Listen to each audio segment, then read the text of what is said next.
Hello everyone.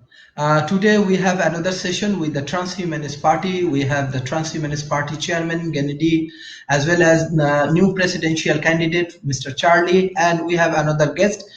He is on the way. So we're going to discuss about Transhumanist Party, their vision, their objective, and their political activities. And most importantly, everybody has very good attractions on US politics. We want to know about the US politics, and especially besides the big political party, Democrats and Republican, how they create a positive impact on US politics. We want to know from Mr. Gennady and Charlie's and the other group members. So hello, how are you? How is everything, sir? I'm doing well. Thank you for asking, Dr. Sharif, and it's a pleasure to speak with you again on these important topics. Yes. So you have your new presidential candidate for 2020 elections for USA. So hi, how are you? So can you please introduce yourself with our audience and how is your election campaign and everything? Yeah, hi. Yeah, it's great to be here. Thanks for having me on the show. My name's Charlie Cam. I'm running for the 2020 election for the United States presidency under the United States Transhumanist Party banner. It's going quite well. We've gotten a lot of interviews. We've been actually having interviews around the world. So it's pretty much part of our goal, aside from the fact that we are all about life extension, but we want to do life extension for everybody. We're not small-minded. We look at the future, and we know the future is global. So it's important to make good relationships throughout all the continents. So that's why we're really excited to be here with you today. Thanks again. Yes, thank you. Mr. Daniel, can you hear us? Can you introduce yourself with our audience? And yeah. Yes, of course. And let me know if you're having any trouble hearing me at this time. No, everything okay. Okay. Perfect. So my name is Daniel Yeluashvili. I'm the Director of Longevity Outreach at the United States Transhumanist Party. And my role is exactly what it sounds like. I do outreach. I spread awareness of the United States Transhumanist Party and the transhumanist cause. My focus is, like Charlie Cam was saying, on life extension and on using technology to solve contemporary social justice issues. Climate change is a big one for me. I was published in the Transhumanism Handbook, available now on Springer Plus and on Amazon as well, where I wrote about geoengineering as a solution to climate change, where you can actually use technology to prevent climate change from continuing. So that's part of the reason why I'm in the fight. And, I see transhumanism and the USTP ultimately as a utilitarian endeavor. As the saying goes, I believe it was Nancy Pelosi who said this: when everybody does better, everybody does better. Mm-hmm. Yes, thank you. I directly want to ask question, Mr. Gennady, that Transhumanist Party has come up with a different idea, technological concepts, science, philosophy, politics, human rights. Even most important part of that, like I'm from developing nations, I know that policy is very important, and your political party more focus on policy, not in politics. This is very much important in present, even COVID-19 situations. Can you please explain your political visions and other things with our audience, and how you actually focus on policy? Yes, indeed. And the policy focus is extremely important. For those of you who have not seen me speak before, I'm Gennady Stolyarov II. I became the chairman of the U.S. Transhumanist Party in November of 2016. And at that time, of course, the United States political scene was in turmoil. And I was thinking of, how can the Transhumanist Party make a constructive difference in that realm? Clearly, partisan politics as it had been waged up to that time had failed.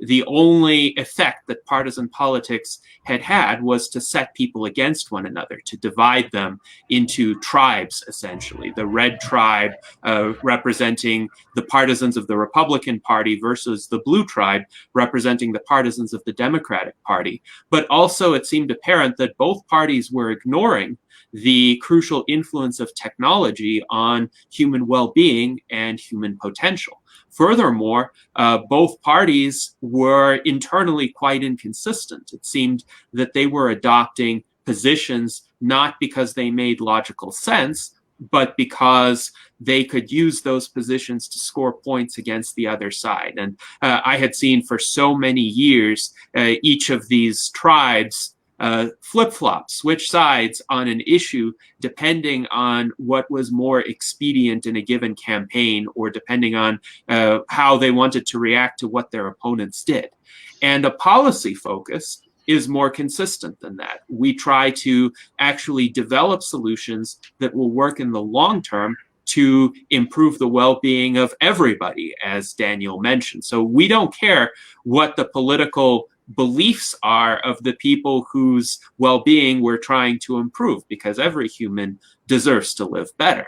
So we developed a series of innovative approaches to essentially assemble a platform with ideas generated by our members. This was an extensive focus of ours during the first 2 years of my tenure, and it has continued since that time via periodic votes using a ranked preference approach. Now, the key with the ranked preference approach is that it enables an individual voter to rank order all of the available choices instead of just picking one.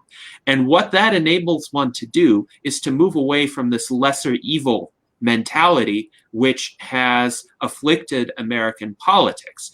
A lot of people today, even though they dislike both the red tribe and the blue tribe, feel this pressure to vote for one of them or the other because they think that whichever side they're voting against is worse.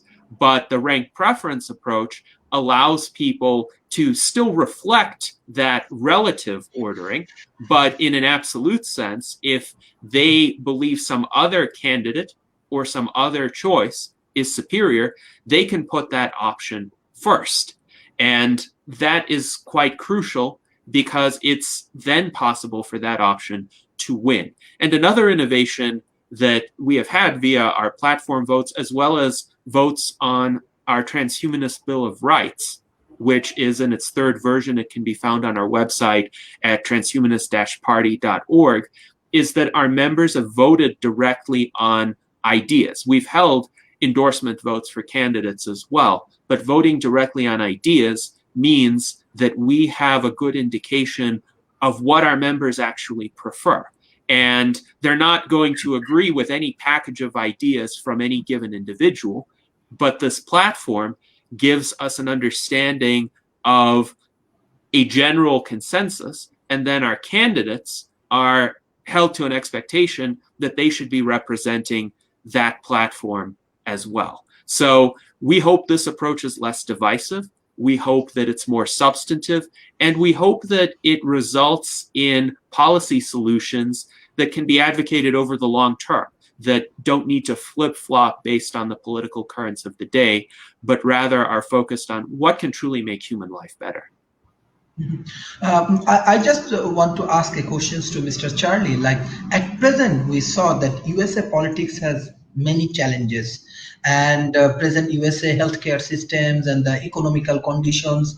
From outside, we saw even from media, there are a lot of challenges and many things happening inside USA. And in these present situations, you are running for US presidential candidates, and how you want to play in these present conditions. Let's say if you elected as a president in USA in 2020 in November elections. So what's the role you want to fulfill right now? How you want to solve this challenging situation? Well, as Gennady pointed out, unfortunately, we do have a duopoly of only two parties in this country. It's really, really hard for any third party to gain any traction. And that's something we're hoping to change at some point. So the goal of the USTP is really to further our movement and try to get our words and our meaning and what we believe in out there as much as we can, and generate more and more interest so that perhaps that our policies can be adopted by some of these two policies that are currently in charge of things right now, unfortunately. And also, to Gennady's point, there's unfortunate polarization, and it's happened to the point and to the detriment of a lot of society, because they've actually politicized the COVID crisis. I mean, that's ridiculous, and this goes to the point of we have right now, we have an unqualified leader. He makes foolish statements about things that are not scientifically based. And that goes to the core of what we're about. We're all about science. And so it's important, for what we would do. And if we did, and if I was the president, we did have the administration, ultimately what we would do is bring in a lot of brilliant minds in the world of science. I mean, I would get Ray Kurzweil. I would get all the smartest people I could find that have a science background. I would look to see about taking the budget that is overwhelmingly spent on, say, the defense budget, and redirect that towards something that's more beneficial to saving lives, which we have the technology, but we need the resources to be put there. So there's a lot that could be done. And I mean, obviously, as I said, we don't expect to win. It would be maybe something will happen, maybe like some movie will happen. But the reality is that we're really trying to push an agenda forward, because there's so much that can be done. There are some great technologies that are out that are just not being utilized. And in the future, I do think all this will come about. I mean, part of our platform is universal basic income, for example. Well, that is a good idea, because automation will come about and there'll be less and less jobs, to the point that there'll be almost no jobs, or there'll be very few, and people will need sustenance. They'll need some sort of money and income. But in the future, the way you can get enough money to people is by supplementing it with technologies, 3D technology, 3D printers, or molecular manufacturing devices that are something that was talked about in the 80s by Eric Drexler in his book Engines of Creation. Those things are coming about. They're being worked on. And if you can get that to everybody has one in their household, for example, that's a way to supplement a way that they can have the things they need, and it offsets the idea of an overwhelming budget concern for something like universal basic income. Similar thing could be for health. The health crisis in this country. We will eventually probably have to have universal basic health for everybody, but there's a way to bring that cost down too, because of futuristic technologies. Once again, not only with telemedicine, because that's a whole new thing that's now growing, where you can actually do diagnosis by computers, but of course there's all sorts of new technologies in things like nanobots and nanotechnologies, things that are going to come about that can really be more proactive to stop disease before it even gets there. So we don't have to spend, so people don't have to spend millions and millions of dollars collectively in the last few years of their lives. And of course, education. There's been a push for free college, and that's a valuable commodity to me. I think everybody should have college. I mean, people need to be smarter. One of the reasons we elected an incompetent president is because the electorate needs to be smarter. And I don't mean that as a bad thing. I mean, as an insult. It's just the reality. But we can offset that too, because, well, even the COVID's kind of pushed the idea of online learning. And I think by using online learning as a supplement, we can bring the costs extremely way down. So all of these things can be affordable, and they will be affordable thanks to the new cutting technologies. And that's what we, with the USTP, really want to push those ideas. And the reason pushing them is important, because then what will happen is you'll see more and more, money being put towards those things. I guess an analogy could be with as Dan was pointing out, with the Green Party. It's important about the environment, but the Green Party kept pushing the agenda about global climate change. And now, if you saw the last primary that was held in the United States, every one of those candidates had to address that issue. That was on their platter. They could not avoid it. And that's what we hope to do, is get our issues in their heads so that it becomes something that everybody's concerned about. So that's kind of that's where I stand a little bit. And I apologize if I'm long-winded, but now I'm a politician, so I can't help that now. Yes, thank you, sir. I just want to go to directly Mr. Daniel. My question is very specific. You are playing as a directors of Transhumanist Party, but from my point of view, let's say I'm from a different culture, different countries, and different opinion I have. But if I want to learn how your organizations actually making relationship with the root level people, like, you know, every country has a elite group of peoples and root level people. I know that Transhumanist Party has many scientists, many engineers, many corporations, many interesting people they have. But how Transhumanist Party engages with underprivileged peoples and the root level people inside USA? Sure. Well, first off, thank you for the question. I personally am deeply concerned by contemporary discourse on how technology relates to the lives of the underprivileged. The truth is, time is on our side. There's a term in the transhumanist community called technological determinism. And technological determinism is fancy talk for the fact that time is inevitably pushing people to a new industrial revolution. Indeed, the fourth industrial revolution is underway right now. Charlie Cam was just mentioning the automation of jobs, and automation is something that affects everyone. Maybe the average person doesn't know or care about transhumanism, but they certainly know when the next jobs are going to be available, or rather when they're not. They see the small business closing down around them. They see how COVID-19 affects their day-to-day lives. So even if people don't know the term transhumanism just yet, the way technology and automation of jobs, excuse me, the way technology and automation of jobs are affecting human life, it's empirically evident that these concerns are being mainstream. Let me give you an example. You have Bernie Sanders, right? He called himself a democratic socialist in the style of various Scandinavian countries. He championed Medicare for all. He ran for president in 2016. He lost. He ran in 2020. Joe Biden is the nominee, and yet Medicare for all is now something everyone on the Democratic debate stage is discussing. Andrew Yang did exactly the same thing with universal basic income. We're doing exactly the same thing with the importance of science and technology. Perhaps transhumanism at present seems like a far-off concern, but time is on our side. And with regards to engineers and scientists versus, grassroots support, a lot of the party's outreach is online, and more importantly, open source technology and making technology democratized and available to the people was pioneered by transhumanists. The extropians of Silicon Valley championed this, and they were some of the best in the business. They were the ones who pioneered the biohacking movement, where people actually implant computer chips into their hands, where, for example, Zoltan Istvan, who founded the USTP, actually did this, and he spoke about it when he was on the campaign trail, when he ran for president in 2016 on the Transhumanist Party ticket. The extropianists, they pioneered this. The transhumanists pioneered this. They're the ones making technology available to the mainstream.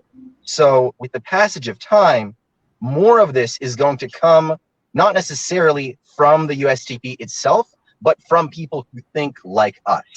And those twin factors of technological determinism, right, and automation of jobs, people will naturally be funneled in to our cause in a deterministic way.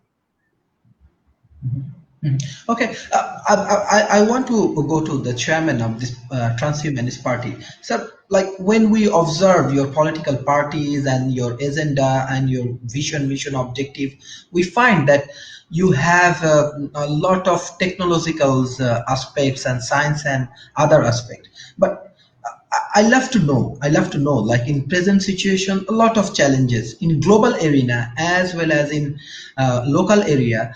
How actually transhumanist party change human lives? Like your political organization, I can expect more that how your activities, like not only online activities, I want to know more about your offline activities, can change human lives and give some positive impact. Yes.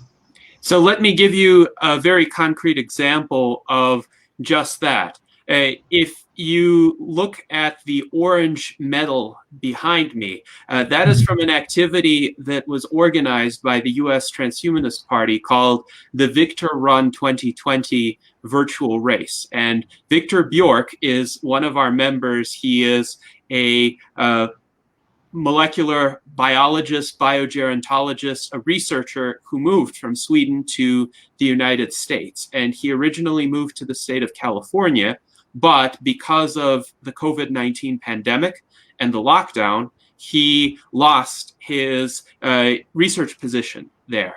And he was raising funds in order to get a new position. Ultimately, he was offered a position in Syracuse, New York, but he had some moving expenses in order to convey himself across the country. So the Victor Run 2020 virtual race was a fundraiser for him to help pay his way, to enable him to move to his new job so that he could continue earning a living and contributing valuable research to our community. He is one of the scientists who is working hard on making life extension a reality. And we've had 29 individuals, some of whom are not members of the US Transhumanist Party, some of whom are just fitness enthusiasts who happen to be interested in this race. But through their participation, we were able to raise a total of $1,290 to help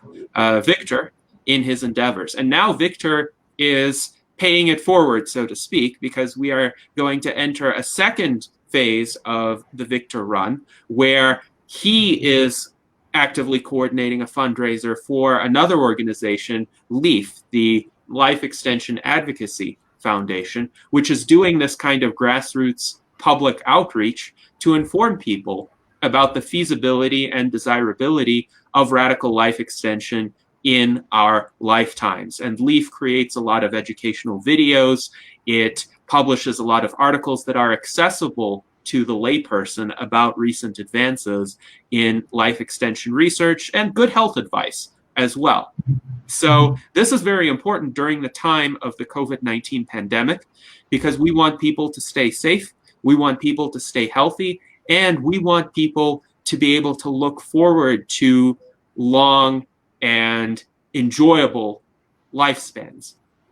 So this advice on how to prolong one's life is more important than ever, but also focusing the public's attention on the longer term objective is more important than ever, because we're in the midst of this pandemic. But the fact is, overwhelmingly, the victims of this pandemic are elderly individuals, or people with pre-existing conditions, or people with compromised immune systems. Biological aging plays an immense role in bringing about this vulnerability.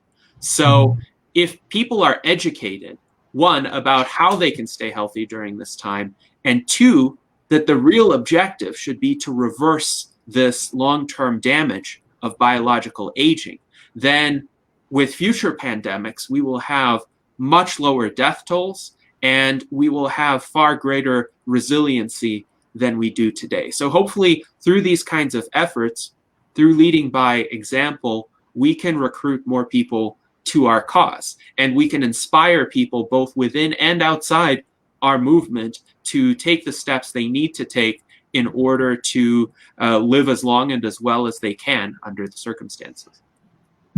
Yes, thank you. I directly want to go to the presidential candidate. The political history is completely different around the world. We find that many educated, many honest and sincere politicians, they cannot survive in the system because of lot of challenge behind the same history, corporations, money, many negative things happening. How you confident, like long time you can serve for the politics, even though we don't mind even these elections you fail, but what your future plan, how you handle this kind of political challenges and all of the like things that hopefully you will face it positively. So what's your strategy? Well, it's funny. It's rather simple. We're very transparent. The USTP prides itself on transparency. We let everybody know everything we're doing all the time. And one of the reasons we can do it, and one of the reasons it's easy, is we're based on science. Everything's kind of empirical. So it's like, well, here's the science. Here's what we believe in. We see what can be beneficial to mankind, and that's the kind of thing we promote. So there's no hidden agenda. We don't have to do anything behind the scenes, because technically we're doing everything for everybody as best we can.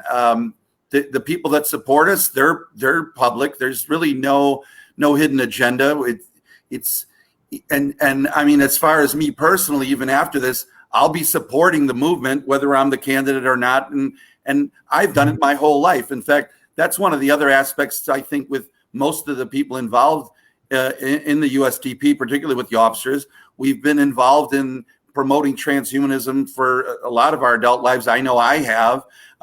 In 2007, I hosted the Transvision 2007 conference, and I did it specifically to push the idea of transhumanism by getting Ray Kurzweil as our keynote speaker and Aubrey de Grey, but also I got William Shatner, who's a famous actor from the TV show Star Trek. And a lot of people paid attention because of bringing in some actor. I mean, that's just the nature of people and humanity. They like to see celebrities. And the goal would be to continue to do that. So I think that, as long as we stay true to our word and our belief system, and we really are about trying to promote life, about keeping people alive, which in translation means something like curing cancer and curing heart disease. So we have a lot of support for that. So I think we're not like other parties where you might find where money becomes the more pushing agenda or something like that. We actually care. And the reason we can say that is it's not just because we have to say, well, we're nice people and we care. Well, it affects us too, and it affects our families. So it's self,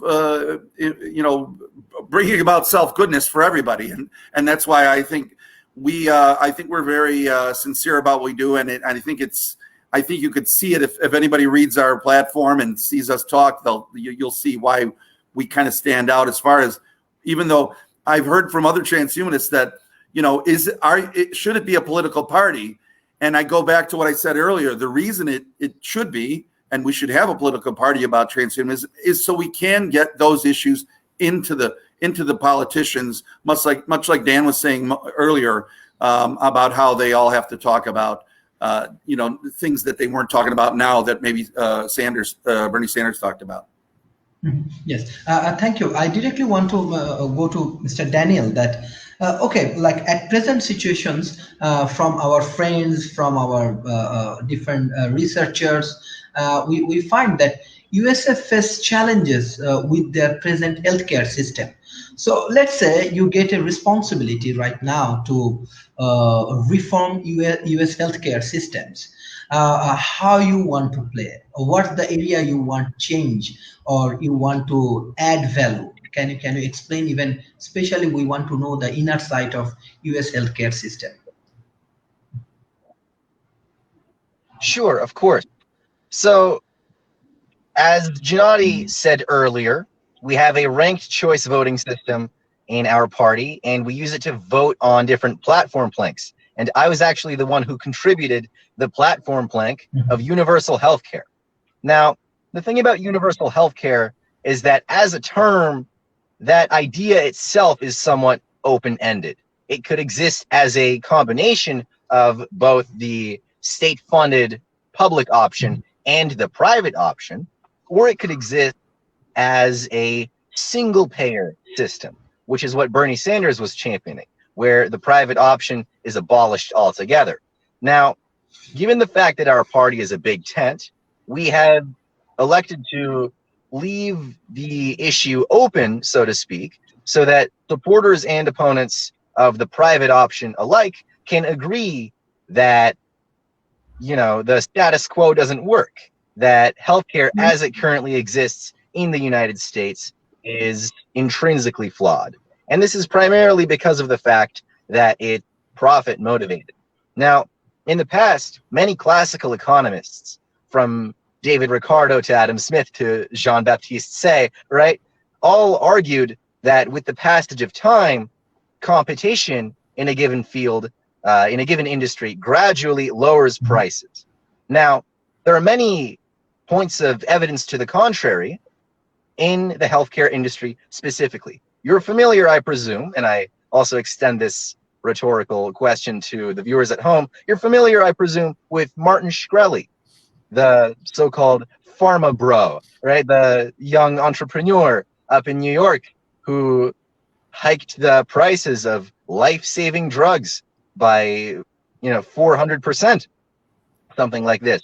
And he didn't do it in order to bring down prices using free market competition. He didn't use his price hike to get attention. He did it because he could. He did it because he could. And this was evident when he was on trial, right? This was evident when he was sent to prison. And no matter what happens to our healthcare system, if the Affordable Care Act is repealed, this will remain true. If the ACA is expanded, this will remain true. The fact that we have a political system that privileges profit over other interests allows for unethical behavior to occur. Now, at the Transhumanist Party, we explicitly try to elevate the voices of scientists, of statisticians, of technology and engineering researchers, and other experts in the technological field, because these are the people who have their fingers on the pulse of how not only the healthcare industry, but industry at large is changing. And thus far, we haven't seen that kind of foresight from the Democratic and Republican parties. Further information on our stances on the issues is available on our website, transhumanist-party.org. And like I said, we're a big tent. We include a lot of people. Some transhumanists are libertarian. They're supporters of a free market. Some are techno-progressives. They're far left. They love Bernie Sanders. They love Medicare for all, and so on. Some are democratic transhumanists. They're moderate. A lot of people are in between. But like I said, we're a big tent. We're pro-science. And we would love to see a world that is run by science and not by profit. Yes. Gennady, I want to ask you a question on that particular point. Like when we do some research on your political party, we find that you have a very good vision, very good technology, let's say autonomous vehicles, electric vehicles, different kind of energy related things, and the nanotechnology, many interesting things. But my question is that, okay, US economy is very big economy. USA have lot of scientists, lot of corporations, and lot of innovators who contribute in that field. What about the international relations? How your political party actually want to contribute through this kind of technology and science in different, especially let's say Asia Pacific markets, or the other like Africa and South Asia, even Middle East? How you want to contribute? Well, I would say that the marginal benefit to developing countries of adopting these technological solutions is even greater than in Western countries, because the incremental progress that can be made from, say, a subsistence-based agrarian economy to an advanced technological economy using these relatively inexpensive advances would be staggering. Whereas in the Western world, it could lead to perhaps a modest quality of life improvement in the short term. In the developing world, it would essentially bring some people centuries forward in terms of what they're able to access, and in terms of the human capital that can be unlocked as a result, and the kinds of minds that we can have contributing to the rest of the world. And this is one reason why we have now a widespread international network with foreign ambassadors in many countries outside of the Western world. We have had a lot of events that we participated in jointly with TAFTS, the Transdisciplinary Agora for Future Discussions, which specifically aims to connect thinkers in Africa with thinkers in Western countries as well as Asian countries. And in April of this year, TAFTS held a virtual conference with the theme of the future of Africa. And one of the presentations in that conference was my own, where I spoke about how African countries can adapt some of the policy solutions proposed by the US Transhumanist Party in order not just to defeat COVID-19 in their countries, but to have much better outcomes than Western countries have experienced. And of course, in Africa, the public health infrastructure right now is lagging far behind the West. But there are also some advantages just because of the climate, for example, or the relative youthfulness of the population that ought to have an impact of suppressing the deaths from COVID-19.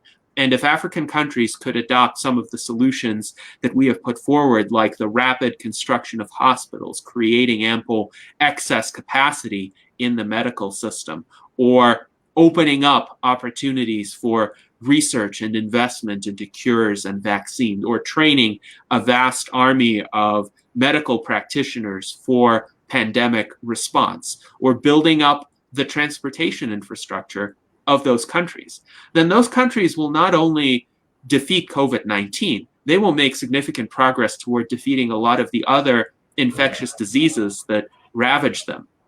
And that is crucial. That is absolutely crucial because already those countries are rising in terms of their relative standing in the world. Life expectancy in African countries has exceeded the age of 60 for the first time in the last decade. And as of 2018, the average life expectancy in the African continent is around 62, and hopefully it will improve further. But we want to get them to the point where they catch up with and maybe even exceed the Western world, given that they have not the same obstacles that we do. Sometimes the obstacles are a bit more grievous, but they also don't have the legacy special interests that we have to contend with in the Western world. So they can build a new 21st century technological infrastructure from scratch without the proponents of a 20th century infrastructure necessarily resisting it or putting obstacles in their way. So we want to communicate these possibilities to people in developing countries. And I think now is a better time than ever to do that because of the technology that connects us. The fact that we're having this conversation right now is an example of that. It would have been difficult to do this even 5 years ago. Mm-hmm. Yes, I directly want to ask question, Mr. Charlie. Like at present, USA and China has some tensions and there are some challenges. Even business-wise, China has a One Belt, One Road initiative, and USA also start Indo-Pacific corridors. So this is the different business model, different strategy, and some political tensions and other things happening right now. What's your vision? How do you want to handle these things, and what's your understanding about the global politics and how you want to contribute for the global political diplomacy and other things? Well, as I mentioned earlier, I do see this, eventually we're becoming a global, not only the Transhumanist Party itself, but the world. We all have to live together, and that's inevitable. I mean, there's writers that have predicted that eventually we will have a global one world type of government, and that was predicted even by Ray Kurzweil in a couple of his books, and he predicts that within the next 10 to 20 years. I think what we're seeing now with the tensions that are happening, a lot of it is politics, unfortunately, but the idea that we are all striving to come together because of, for example, COVID.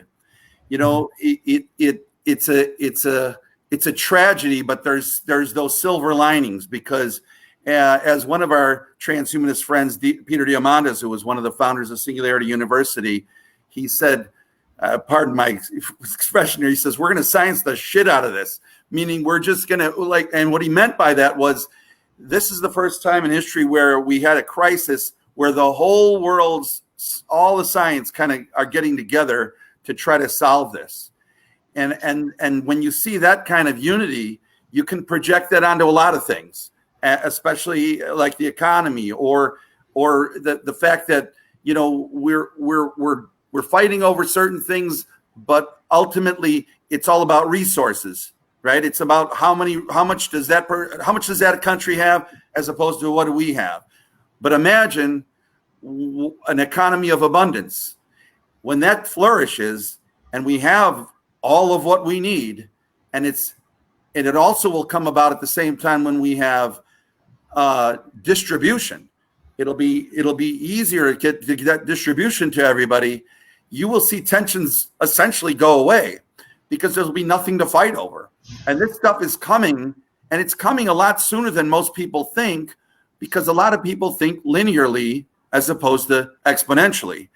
And we are on an exponential growth curve. And you know, once these things really start to happen more and more in other countries, and we can get these things like molecular manufacturing devices or water purification systems, and we can have that into all these countries at a relatively fast pace and in a really inexpensive price, the tensions will disappear. And education is also important, because as people become smarter and smarter, and I don't just mean by going to school and becoming smarter, I'm talking about things like what Elon Musk is doing right now, where he's got a brain interface for our brains so we can think faster. I was just watching a talk by a fellow, Arnav Kapoor. It was a TED Talk where they use a device. It's a tiny little device. They put it on your neck, and you can silently just say what you're wanting to, whatever your question is, and you don't have to say it out loud. You just vocalize it, and it transmits that. It interprets those movements into that interface, transmits it to the cloud, and it gives you the answer in your head. Essentially, meaning that you can know everything all the time. And guess what? That was a TED Talk from 2 years ago. That company is now growing. So what I'm getting at is these kinds of changes in our world are going to overturn the tensions. It's kind of like why the Soviet Union kind of fell apart, because technologies were there to expose what was going on the other side of the wall. I mean, there's just a lot of things that are coming about and will be better because of these same technologies that our party really pushes forward. I mean, that's kind of why we see that vision that other great visionaries see. You know, like I keep mentioning Ray Kurzweil. Obviously, I like him a lot and I believe in what he stands for. But he's not the only one that sees that. There are a lot of other ones, like our chairperson here, for example. So that's kind of what I can tell you. Because there's no imminent solution for the current things, but I do see a really positive potential for all of what can happen. Thank you. Mr. Daniel, can you hear me? Okay, I directly want to ask question, Mr. Gennady. Actually, in present COVID-19 situation, especially different small country compared to USA, let's say like Vietnam, Taiwan, even Malaysia, for handling this COVID-19 situation, they're playing a very good role right now. So you are you do more research on policy, and you build a policy and you focus on that particular point. So yes, we know that USA has a big think tank, big researchers on that particular field.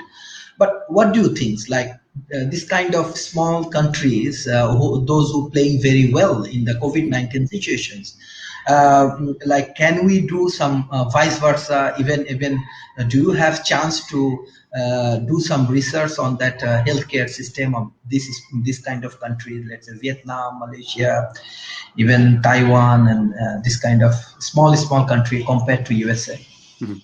Well, the smaller countries, as you've said, definitely have certain advantages in responding to a pandemic. One of the advantages is they have a smaller geographical area over which the governments exercise oversight. Many of them have smaller populations, so it's easier to monitor the population. It's easier to see who goes in, who comes out, who is contacting whom, and thereby get an idea of how the epidemic is spreading. One of the platform sections that the US Transhumanist Party adopted in response to COVID-19 is a section that urges international cooperation. So we want to have the US government pursuing open lines of dialogue with the public health authorities of other countries so that we know, one, how the disease is spreading. It's not always going to adhere to national boundaries. Viruses don't care about that. And also what techniques are working in other countries. So there are a lot of lessons that can be learned from, say, South Korea or Japan, which have done an excellent job in containing the spread of COVID-19 and minimizing the number of deaths.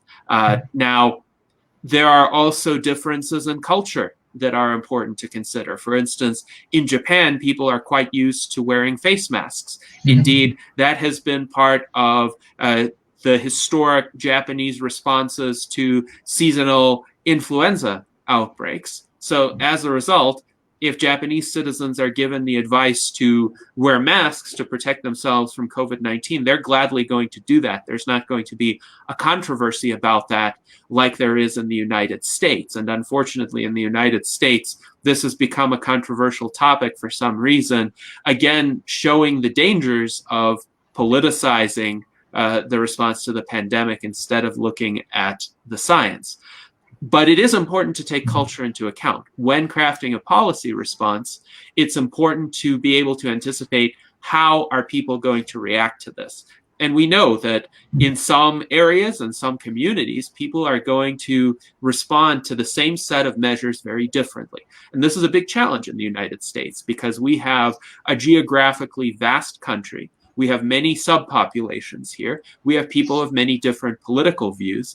And some of those people don't like top-down impositions. There's a subset of the American population that is going to rebel just because they're being required to do something, no matter what that is. And yet, of course, those people could be affected by COVID-19 as well. They could be spreading the virus as well. So the challenge is, how can we custom tailor policies that will work in different jurisdictions, in different communities, in different cities, and at the same time, how we can do that while remaining rooted in science and what the scientific data tell us. So the smaller countries can be a model for that because we can observe not just from a technical standpoint what measures were taken, but how the populations in those countries responded to those measures.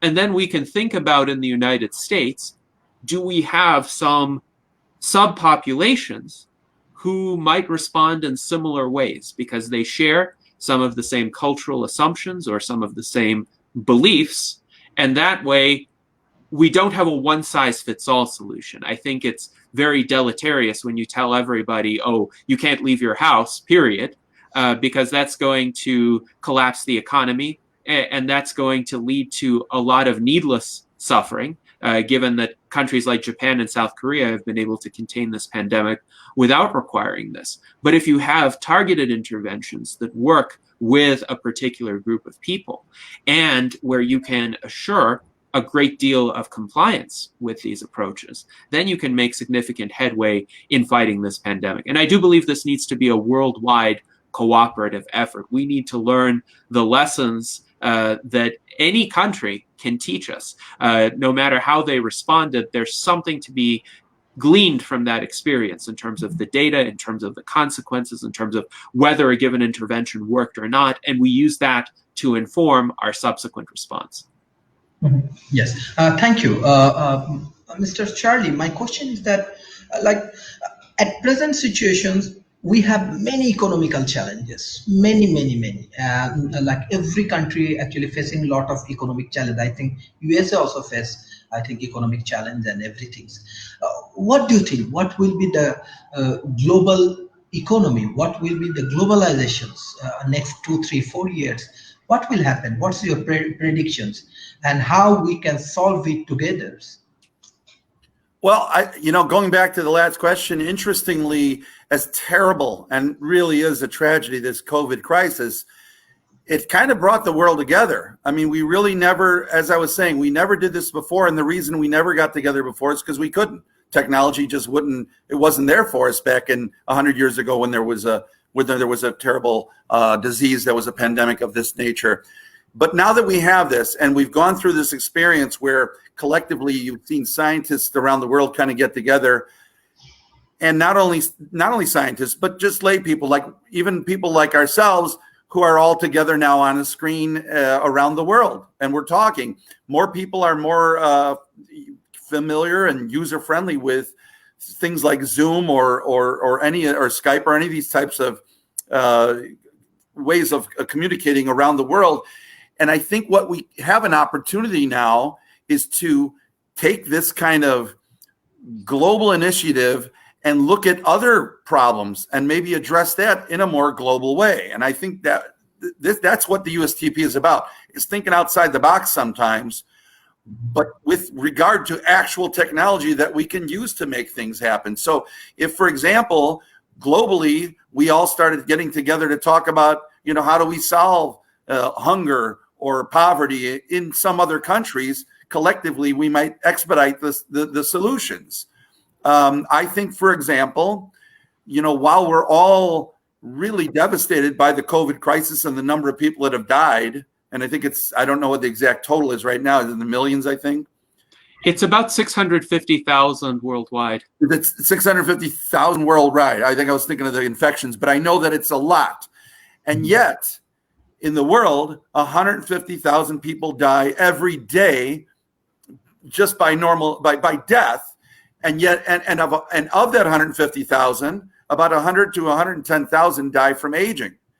So imagine if we all concentrated on aging as a disease, and we used that same fervency that we look at COVID and think about death, because the idea of solving aging needs to be at the forefront of all of the world's medical people that are really invested in the idea of solving COVID. If we can parlay that into trying to solve aging, well, my goodness, not only would we save our loved ones, but it would transform the economic problems that every country faces with their healthcare system, because we'd have cures for all sorts of diseases. And then that whole budgetary constraint that comes from healthcare would be brought way down. So I think we have an opportunity, especially because of this, but now to really start to look at collective ways to make things better for all countries. I mean, if we can all get together in a manner that we start to understand that by helping others, we're helping ourselves. I mean, I don't mean to sound selfish in a way, but you want to appeal to every sense of everything. If it takes them to think they're going to make money, oh, so be it. But if it's going to help you or your grandma or something or your neighbors, that's what it takes. But let's all keep getting together. And I think, just having your show is a fantastic thing. I think what you do, and I'd like you to talk more about what you do, Dr. Rana, because the organizations that you're involved in I read your resume. I was blown away. You're an impressive man. So please tell us more about that. At least I'd like to know more about it. But yeah, that's my answer to your question. Okay. Thank you. I can understand that we have an objective that we want to learn from global arena. Even I live in Malaysia. I'm from Bangladesh. But when my change come when I go to 2012, I go to Oxford University. So I find that the more we learn from different culture, though the more we learn from different people, we can explore more. Always I believe half cup empty, half cup full. So I always love to learn. So that is World Talent Economy Forums always love to learn, and we want to build up a knowledge-based platform. And I want to give special thanks to Transhumanist Party, because you also support our World Talent Economy Forum with all of your intellectual peoples and the different kind of people come here. They share their views, and believe me, how I getting response from audience. It means like we are connecting with many schools, many universities from the developing nations. It's actually life changing. Now they are thinking in different way. Now they are like observing in different way. Maybe they cannot reach with your organizations and with your activities in like right the way, but with WT forums, hundred of thousands of students, now they are learning what does mean transhumanism, what does means technological change, what does means new science and technology. Even many terms is different. Even what can I tell that your music, some of my students, they call me, hey sir, yes, this man is a musician. They are not thinking about you are a politician and other thing. They said, oh, this man is a musician, we love to learn music, this that. So it will be interesting, and we arrange different kind of conference and summit. Definitely we will invite you in the future. Even in Malaysia we can arrange conference in the future.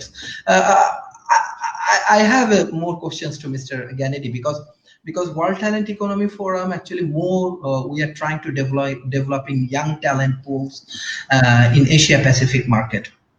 So you are a philosopher, you are a writer, as well as you are a politician. Okay, so how do you manage it? And you are actually young. I find that you are very young.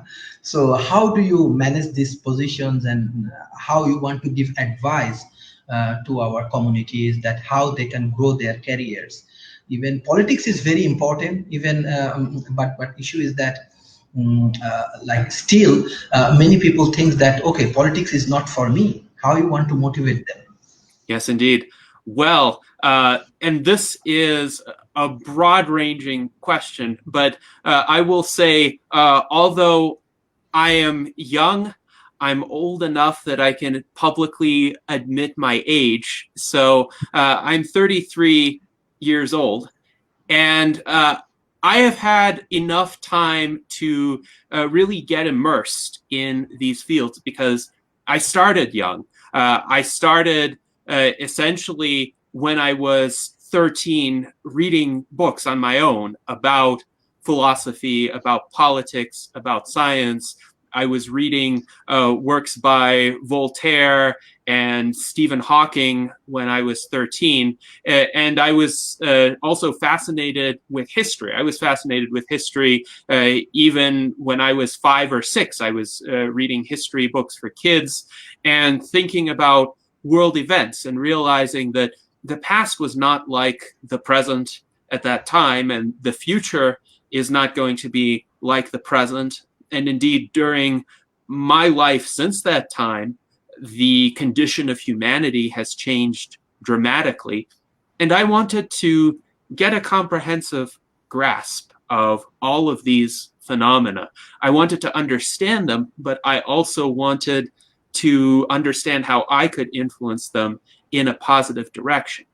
And I think the key insight that I grasped early on was that one doesn't have to pigeonhole oneself into a single field.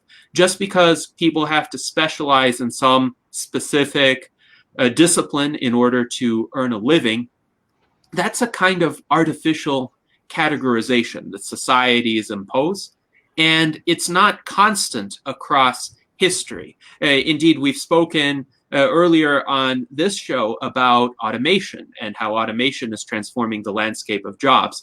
But the fact is, technology has been transforming the landscape of jobs throughout human history. In the Western world, at the turn of the last century, about 90% of the population was engaged in agricultural activities. And now perhaps 2 to 3% of the population is engaged in agricultural activities, and the rest of the people, over the course of generations, but sometimes very rapidly, have had to retrain themselves and focus on different areas of endeavor.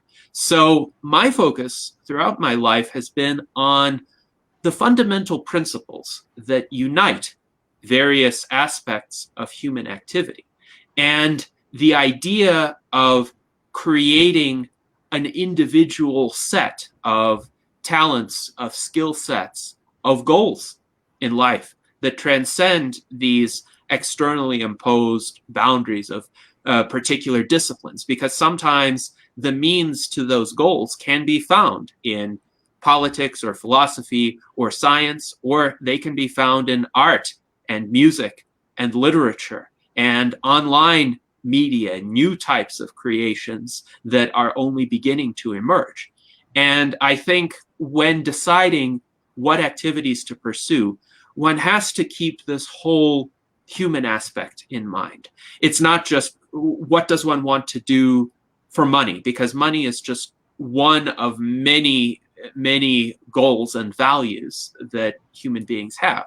It's not just a matter of what does one want one's position to be in society, because sometimes one has to go completely outside of socially defined categories in order to achieve something new, to achieve something that really shifts the paradigm. So I would recommend that young people cultivate an essential core of themselves, not in terms of, well, what is your job going to be? What is your career going to be? But who are you as an individual? What can you do? What do you stand for? What do you want to achieve in this world? What do you want to bring to this world? And then you can use various jobs, various positions in society, various disciplines, various pieces of knowledge in order to help bring that about. So you can work within the system to help improve the system. Sometimes you can step outside the system to improve human life, if that's what it takes. But always think about the fact that reality is dynamic, and you don't have to constrain yourself to one particular role within it. And that's how, even at a relatively young age, you can achieve a lot, and you can anticipate the future before many other people will, and be in a better position to gain from the changes that are occurring. Thank you, sir. I have a question for Mr. Charlie. Actually, you are also you are a successful like businessman and scientist, as well as you are a musician and politician. But from my student community, they like your music and other things. How do you want to share your music? Because yeah, this is very interesting. Yeah. Well, you know, I created those. I created music about the futuristic technologies for what you're suggesting, to try to spread the word of it, because for young people, they might have more of an affinity towards music. So if you want to find the music videos that I've done, you know, it's pretty easy. You could just go online and you know, type in Cam Charlie as one word on YouTube, and most of them will just pop up in succession.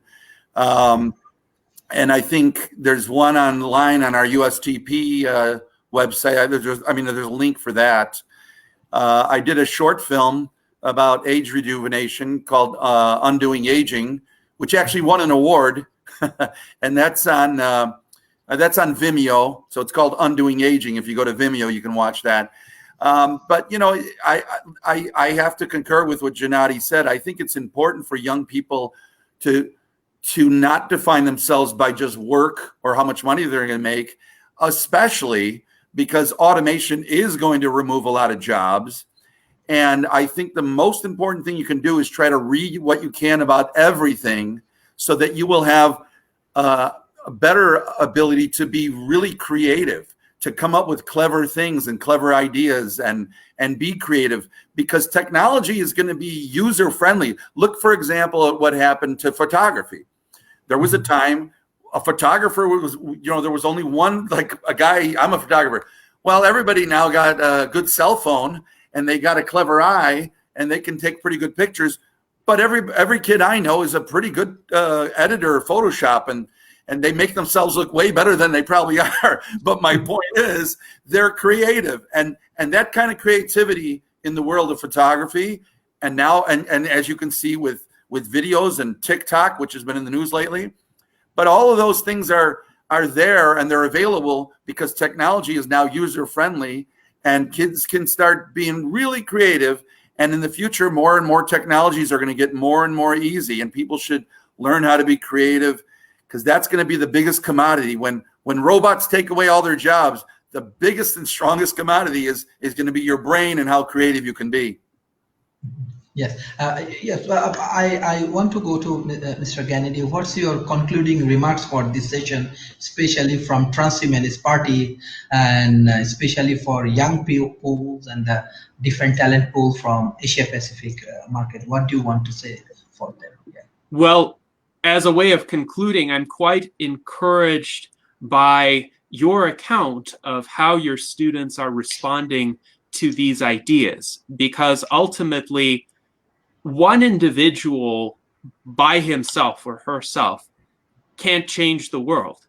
But if that one individual can inspire many other individuals, and those individuals inspire many other individuals, then through the sum total of all of our actions, we can change the world.